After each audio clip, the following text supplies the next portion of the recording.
Si Shi Huangdi, na kilala rin bilang Queen Shi Huang, ay isang makapangyarihang emperador ng unang dinastiya ng China, ang Qin Dynasty. Sinilang noong 259 BCE, siya ang nag-unify ng mga estado ng China at nagtatag ng unang imperyong Chino. Gayunpaman, ang unang pamumuno ay hindi natapos ng masaya.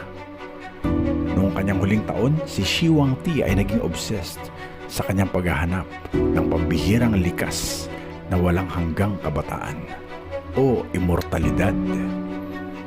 Dahil sa pangangailangan na mapanatili ang kanyang kapangyarihan, siya ay sinasabing sumubok ng iba't ibang mga alchemy at mga kababalaghan. Karamihan sa mga ito ay hindi mapagkakatiwalaan. Naging biktima siya ng mga mapanganib na pangako ng mga alchemist